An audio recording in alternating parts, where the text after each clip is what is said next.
thing that I've learned about myself recently is that sometimes my hat's tilted, like just a little bit, and it drives me crazy when I don't know. When I don't know, and I'll go use the bathroom or something. I'm like, oh no, it's been off for like half a day. Yeah. And the reason that's funny to me is because I have totally mocked people for having like you've had your sunglasses some of the time they'll be slightly askew or like it's my nose the way it is. It like tilts just a little bit. Yeah.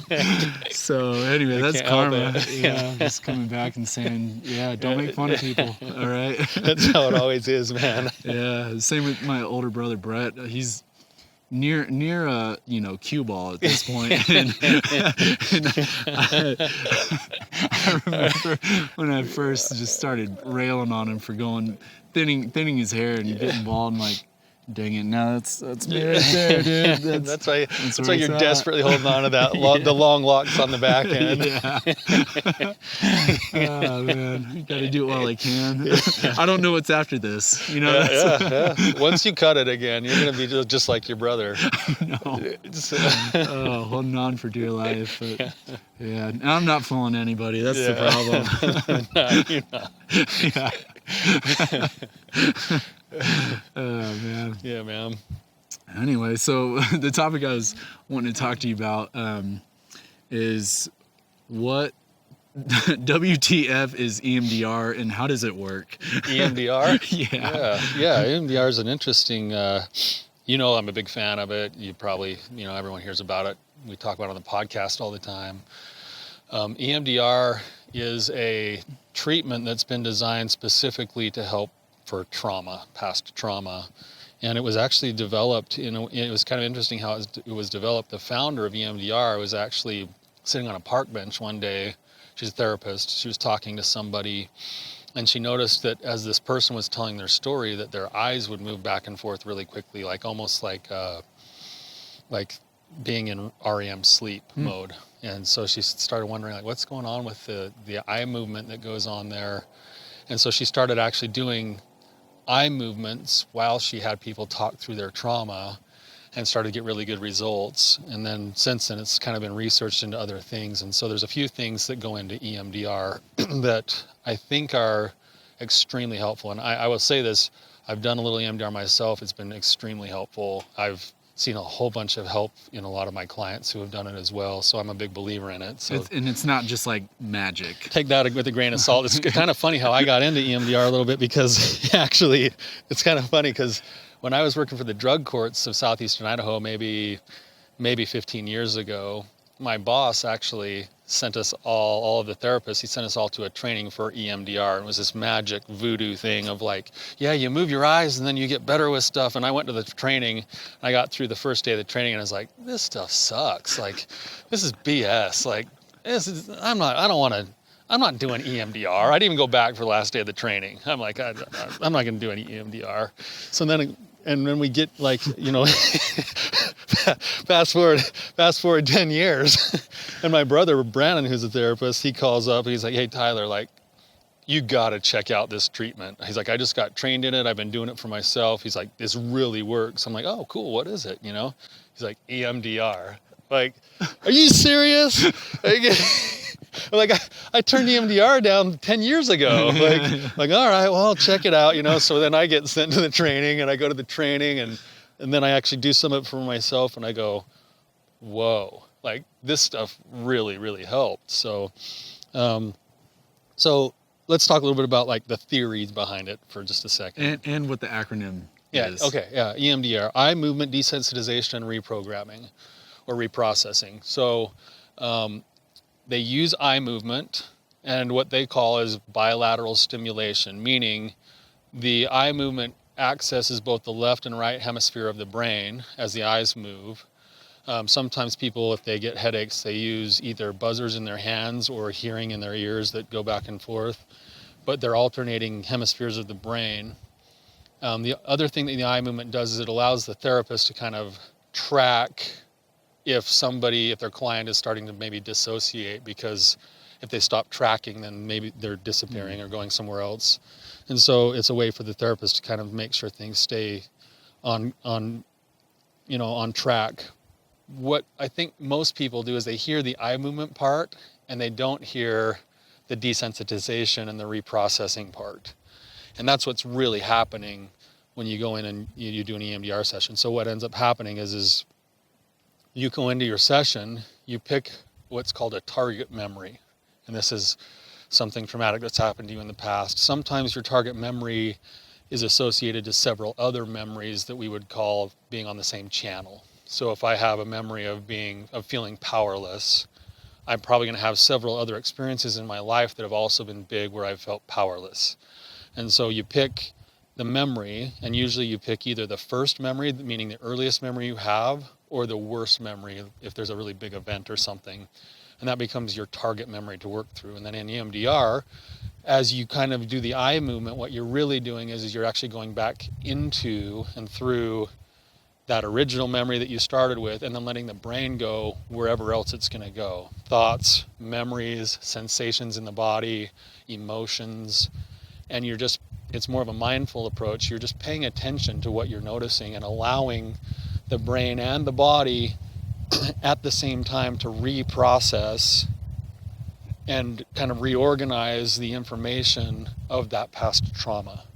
And for most people, what ends up happening is that when they reprocess it in a way where the eye movement is kind of keeping them with one foot in the present moment in the room that they're in, but it's also allowing them to go back into these spaces.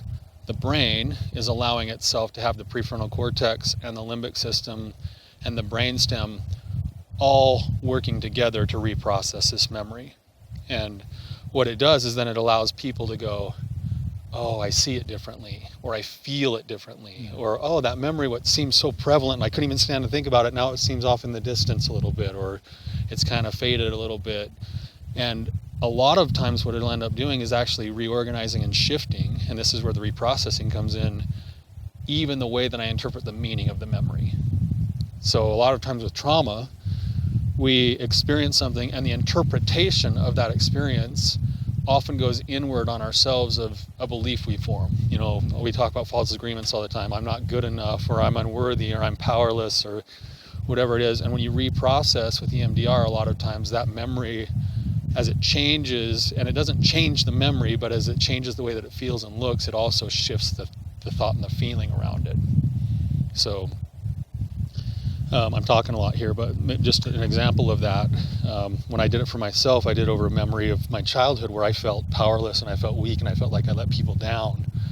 And by the time I was done processing it, I honestly felt like I had been the hero in this story. Like I had done the very best I could, and that I was actually pretty courageous and brave, and I really feel that way now when I didn't before. And that's the shift that kind of started to happen. Interesting. So I guess a couple of things with that. So one, is it possible, like, how do you know when it's right for you? Like, this is something that's been on my mind. I've decided that I'm going to give it a shot based on some of the past conversations we've had. But what is it that you can identify? There's a couple of things, you mean as to why it would be right to go do it? Yeah, right. Yeah. So a couple of things that I tell people when they ask that question is, one, for anybody who has like what I'd call snapshot memories that are really painful, meaning like the big memories, like if you think of something in your past and it's like, bam, your whole body gets lit up and you start to feel your heart pound again, or you feel that tightness in your chest. If it's over an isolated instance, EMDR is a great option for that.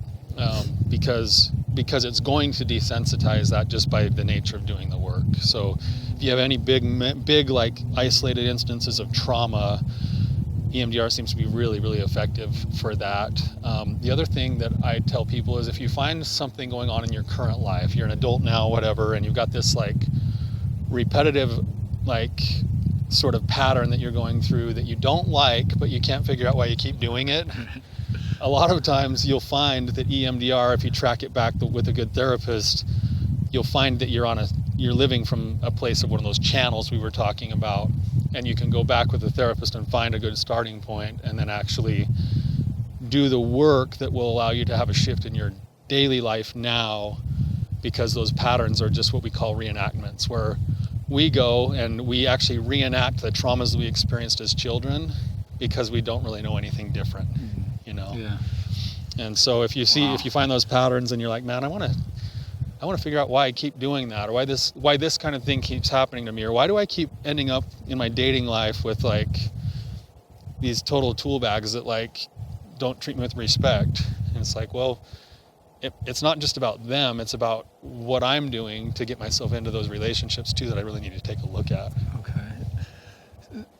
I guess I'm thinking about some of the memories that I have that they don't, some of them do what you're talking about, where it's like it kind of stirs something in me, and I go back to maybe what the core belief was, or that feeling, and it's unsettling.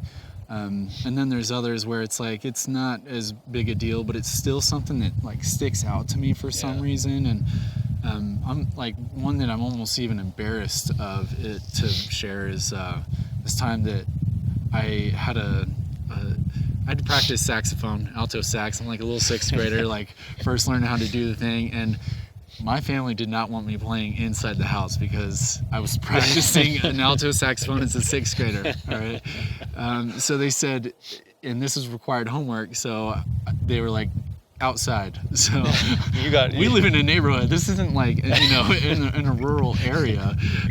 You had to go out and play for the neighborhood. Yeah. And there was a lady that our neighbor just came out and yelled. She was like, "That's enough! Shut it up!"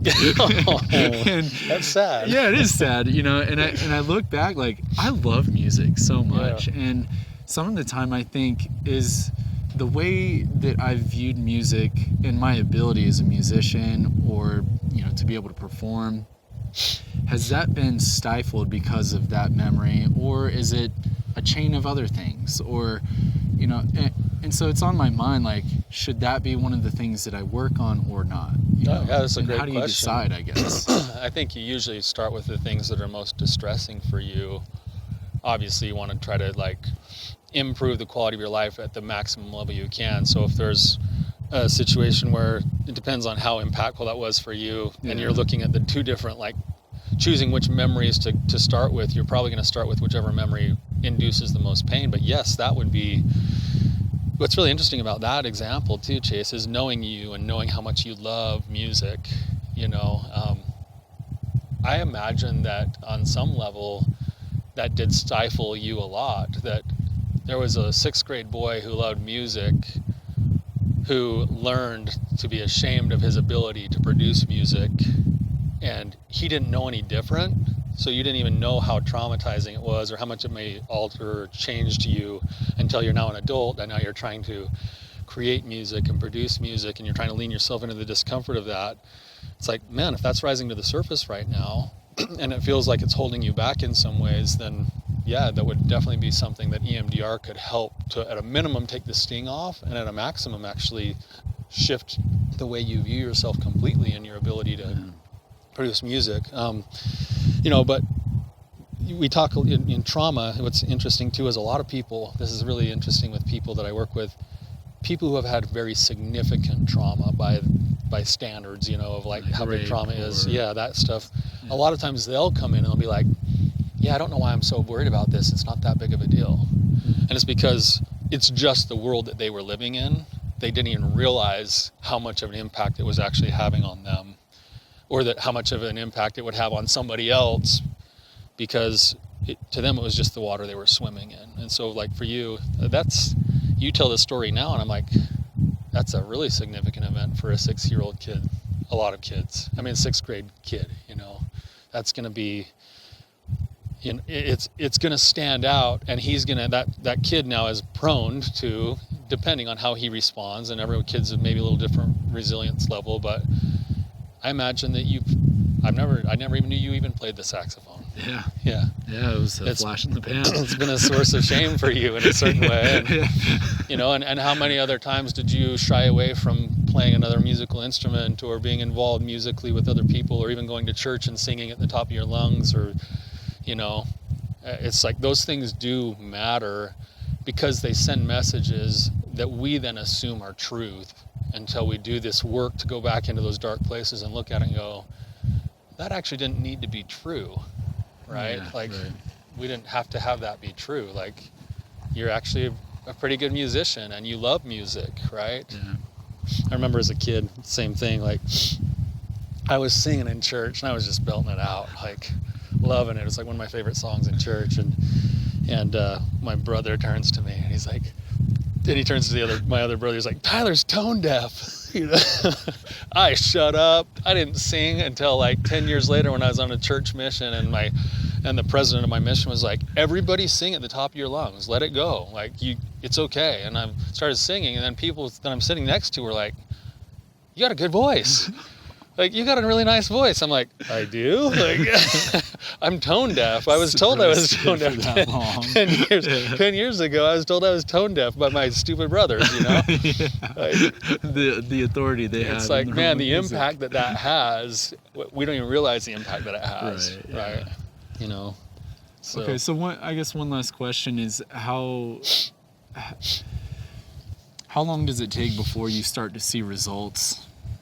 It depends, you know, what's really cool about EMDR is, you know, there's obviously, think of it like an iceberg with different channels of ice, right? So there might be my I'm a failure channel, and there might be the I'm powerless channel, and there might be, you know, other channels of memories that we all kind of have. Sometimes you can actually clear a whole channel with just one target memory, and sometimes that'll take anywhere from one. Usually you have to do a few sessions with your therapist to get acquainted before you actually do the EMDR processing part.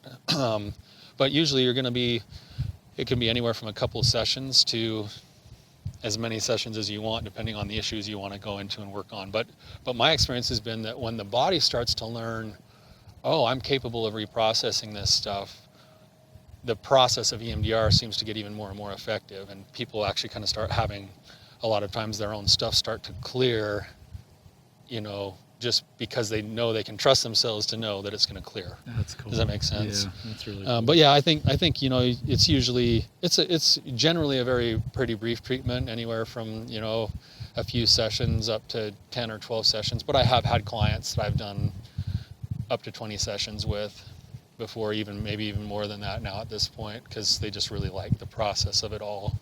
Okay, and they're working on different channels. They'll come in with like a different memory or a different issue, you know, and sometimes, you know, a particular issue might take several sessions, and then they come back later and go, oh, I've got this new issue, I want to work on this instead. But they've trusted the process of EMDR enough to know, hey, that's going to be helpful for me. So.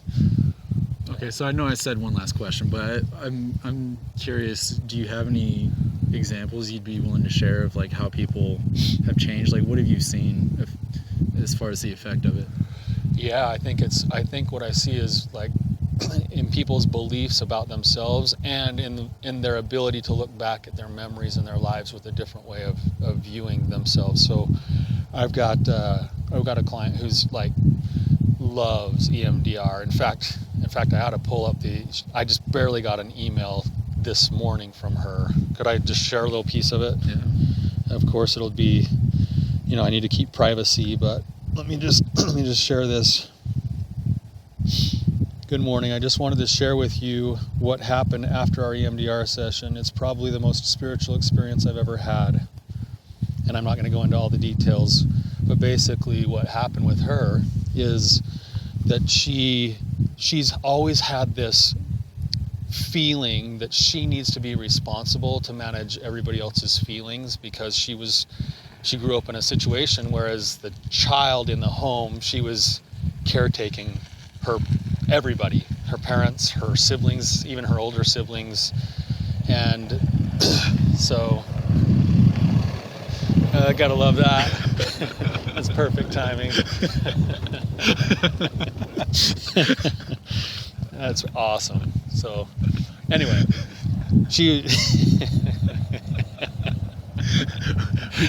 we can go take it into the car, try to finish her out. If you think our sound's okay, we can vibe. Yeah. Let's just carry on. So basically, she has this belief, even as an adult now, that anytime somebody is maybe not like happy, especially with her, but just in general, she feels responsible to be the one to have to fix it. And we ended up doing some processing. We've done several sessions, And part of what came out of this email that she just sent me is she woke up with this spiritual experience that said, basically she heard in her own mind, it's totally okay for you to lay it all down now. And for her, it was a spiritual thing with God, where God was saying, I'll carry the burden. I've got people. You don't have to hold it anymore. And she gets this immense lifting off of her shoulders, almost a physiological response of, I don't have to do this anymore. And she gets the freedom now to go and live her life without always walking on eggshells, needing to manage everybody else's emotions. Wow. And the patterns that'll shift in her life now is that she'll be able to speak up more and have her own opinions. She'll be able to have better boundaries inside of her relationships, where she can let people be upset without having to go and fix them or betray her own values. And she's going to have more confidence in knowing that she's a good person, regardless of whether or not people are happy with her. And that's going to happen not just here in the head, because we do that all the time in therapy, like, yeah, let's just teach them. It's going to happen here in the body. Like, she's going to have a full body experience of going, that's true. Like, I can let that go, and I am a good person, and I don't have to manage other people's, lives and feelings all the time. And that's gonna change her life, And yeah, I mean, I was just thinking about, that's one of the biggest struggles, it seems, is how do you get something to go from knowledge to just truth in your soul? Mm-hmm. And so it sounds like it's a pretty dang good tool for I think that. I think that's it. Is like, I feel a shift as much as, like you said, to use the word soul. I feel a shift as much in the soul as I do in the head. Wow. And in fact, I would say it's even more impactful on a soul level than it is in the head level. Okay. So That's incredible. yeah. Well, thanks for shedding some insight. I'm man. excited to Those are see cool how it goes for examples. you. Yeah, we'll see. Yeah. We'll see how it goes. I'll give you guys an update on that. Yeah, that'll be good. I'll be busting out the saxophone, I can't sexy sax man wait. style. You've got 3 months before you're doing like Kenny G making the sounds here on the podcast. Shirt off in the winter and everything. You still got the hair for it. Yeah, kind of. I know. All right, All right, man. See you guys.